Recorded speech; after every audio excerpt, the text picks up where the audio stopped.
আসসালামু আলাইকুম, hello everyone.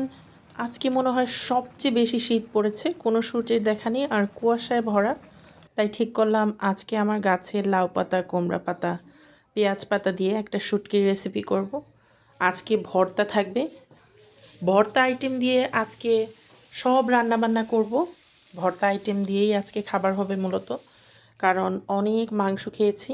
ভর্তার জন্য মনটা একদম পুড়ছে। ভর্তা শুরু করে দিলাম। টমেটো ভর্তাটা আমার কাছে বেস্ট মনে হয়, আর এই সিজনে দেশি টমেটো খুবই টেস্টি। আমি এখানে আমার গাছের মিষ্টি কুমড়া পাতা, তারপর লাউ পাতা নিয়েছি, পেঁয়াজ পাতা ধুয়ে সরিষার তেল, রসুন, কাঁচামরিচ দিয়ে ভেজেছি। এখন আমি এটা পাটায় ভালোভাবে পিষে নিচ্ছি, আর এর সাথে ধনে পাতা, দেশি পেঁয়াজ এটা দিয়ে লবণ দিয়ে শুকনা মরিচ অ্যাড করেছি ভিজিয়ে রেখে, শুকনা মরিচ দিয়ে বেটে নিয়েছি।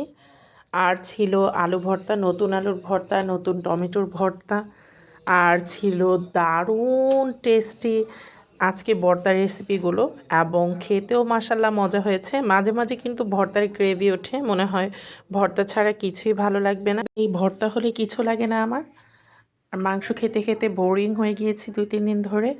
আজকে গরম গরম ধোয়া ওঠা ভাতের সাথে ছিল টমেটো ভর্তা আর লাউ শাকের শুটকি, কুমড়া শাক পাতার ভর্তা। এটা আমি স্পাইসি করেছি, কারণ আমি অনেক দিন ধরে ঝাল খেতে চাচ্ছি, ঝাল খেতে পারছি না। আমার বাসায় সবাই ঝাল পছন্দ করে না, তবে আমি একটু ঝাল হলে ভর্তা ভালো লাগে, তার জন্য আমার জন্যই ওই ভর্তাটা স্পেশাল করেছি। এত টেস্ট হয়েছে, বাসায় তোমরা ট্রাই করলে পারো এই ভর্তাটা। একদম সহজ। লাউ পাতা, কুমড়া পাতা বাজার থেকে কিনে আনলেই হবে। আর বেসিক যে মশলাগুলো আমরা ইউজ করি ওটাই দিয়েছি, তবে আমি পেঁয়াজের পরিমাণ একটু বেশি দিয়েছি। এত সুন্দর একটা স্মেল আসে, আর ভর্তাটা মাশাল্লাহ ভাত দিয়ে খেতেও অনেক টেস্ট, মুড়ি দিয়ে খেতেও অনেক টেস্ট। আমি সাধারণত এই ধরনের ভর্তা হলে মুড়ি দিয়ে খাই, মুড়ি দিয়েও আমার ভালো লাগে। ধোয়া ওঠা ভাতের সাথে স্পাইসি স্পাইসি ভর্তা খুবই সুন্দর। Bye bye.